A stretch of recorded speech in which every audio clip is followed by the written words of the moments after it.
Departamento de Rocha, Lecumpiérrez. Gracias por estar aquí con nosotros. Nosotros en realidad lo hemos convocado porque ha estado metido en el tema y porque tiene su propia mirada. ¿Puede compartirla con nosotros, por favor? Lamentablemente me ha tocado tener un protagonismo que no hubiera querido tener en esta materia. De todas maneras, siempre hemos sentido una especial inclinación por los sectores más débiles, que son los jóvenes, los niños y los ancianos. De joven hicimos en el Piñeiro del Campo voluntariado, entonces sentimos especialmente lo que es la situación de los ancianos, y en el caso concreto nos tocó denunciar la muerte de varios ancianos en residenciales en la ciudad de Rocha en situaciones de abandono, realmente de abandono. ¿O de abandono por parte del hogar? No, de abandono por parte del hogar. O sea, por O sí. sea, una situación caótica realmente. Una de las personas falleció con una asepsia generalizada, con una infección generalizada, producto de una éscara mayúscula, que la foto está en el expediente penal. Realmente es truculenta y doloroso ver que se haya podido llegar en medio de una casa de salud a una situación semejante. Al margen de cerrarse esa casa en concreto, ¿alguien fue procesado por Las este investigaciones hecho? están en vía judicial porque hay 7 muertes en hogares de ancianos en los últimos 30 días anteriores que se están investigando. De ellas, 3 hubieron incluso modificaciones de las partidas de defunción porque decían que habían fallecido por paro cardiorrespiratorio, que es la muerte natural de cualquier persona. O sea, que había una A todos corporación todos lindísima dejamos de la Sí, muerte sí, ahí. una situación que había Qué una bárbaro. adulteración de la causa de fallecimiento. En Qué un caso bárbaro. incluso se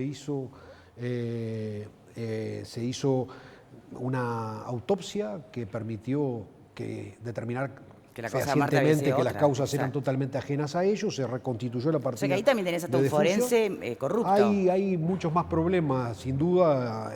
Hay un médico que estaba certificando una Eso, foja sí. de servicios dentro del hogar de ancianos que no se había cumplido. Muchas veces en esto hay que tener un panorama claro de cómo es la situación. La mayor parte de los hogares, yo digo que Bango se quedó corto cuando dice el 33%. Yo la realidad que conozco supera ampliamente el 33%. Habla de Rocha, habla de Montevideo. Hablo de Rocha y hablo de otros departamentos porque es una situación que la consulté a su vez con otros colegas de los diputados de otros departamentos y me lo reafirmaron. La situación es generalizada. La mayor parte de los hogares son clandestinos, hay una altísima informalidad, no hay ¿Privados mayormente? Sí, los privados. Ahí voy a eso, ¿no? Esa gente que dice, que el negocio en vez de poner un kiosco sea poner un asilo. Jardín de infantes. Es brutal.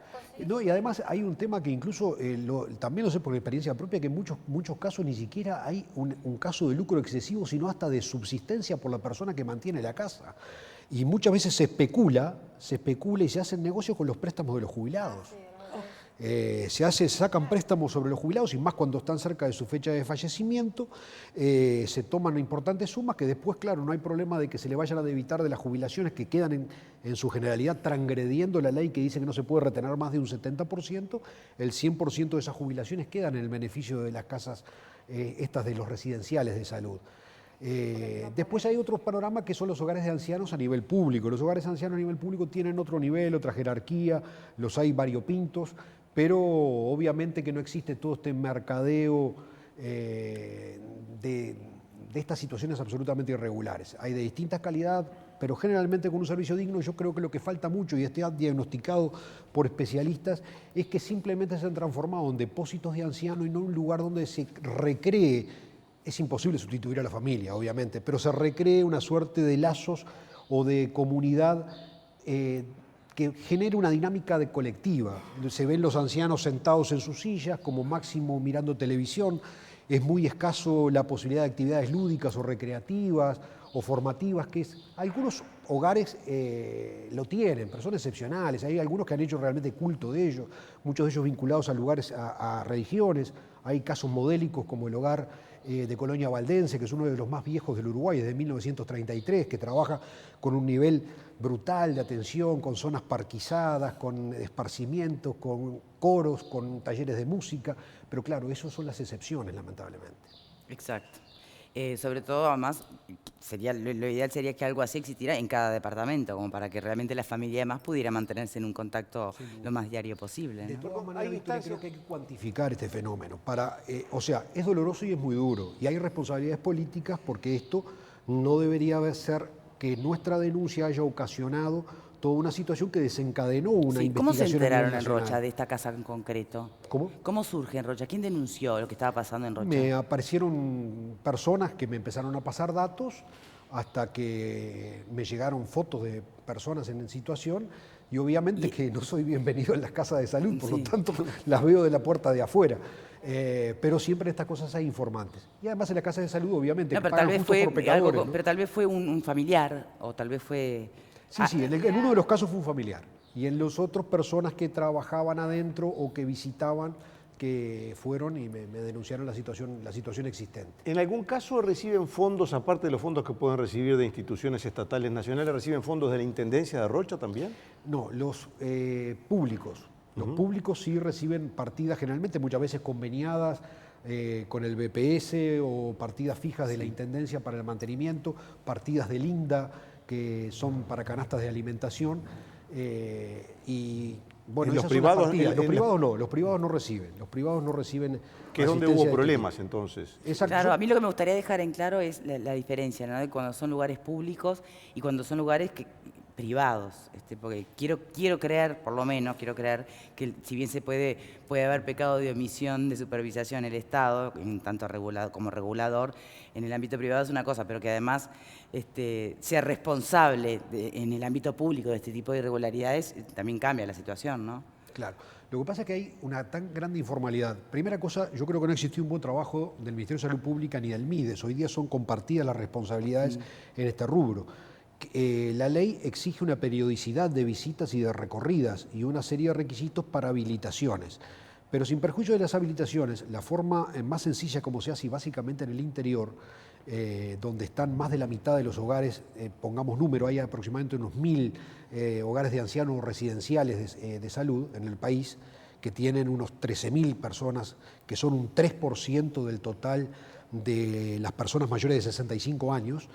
Este seguimiento no se hace y la forma a veces de saber de la existencia es preguntando en los lugares establecidos dónde hay otro, porque el que está establecido quiere que en todo caso el otro también sea vigilado y controlado y se efectúe un sistema de delación interior entre los hogares que se van pasando de boca en boca dónde es que va y el Estado va de alguna forma constituyendo un registro de aquellos que obviamente no se inscriben voluntariamente. Son muy exigentes los requisitos y está bien que lo sean. Y entonces genera que muchas veces la informalidad. Por ejemplo, la habilitación de bomberos es lo que le falta a la mayoría y es muy costosa porque se cobra por metro cuadrado y esa la tienen muy pocos y es muy costosa, pero muy costosa, estoy hablando de 30, 40 mil pesos, que es para mucha gente imposible en esos hogares mini que a veces tienen 5, 6, 7 personas a su cargo, tener ese tipo de requisitos. Lo que yo creo es, primero, hay que tener una política agresiva y creo que esta política de shock va a servir para algo.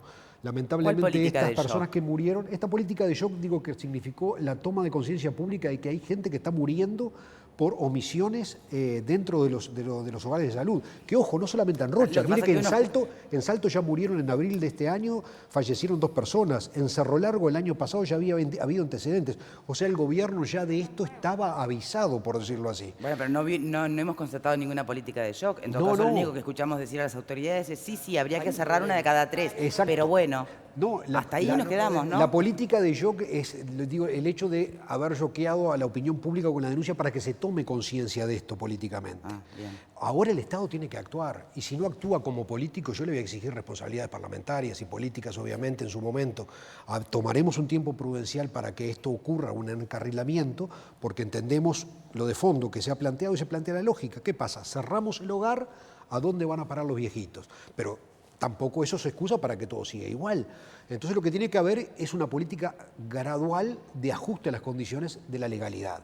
Hay requisitos, un decreto muy completo que tiene superficies por persona mayor 5 metros cúbicos, condiciones de higiene, condiciones de calefacción, condiciones de pisos antideslizantes, la forma de las cocinas que tienen que ser lavables para evitar insectos y roedores. Hay una cantidad de cosas.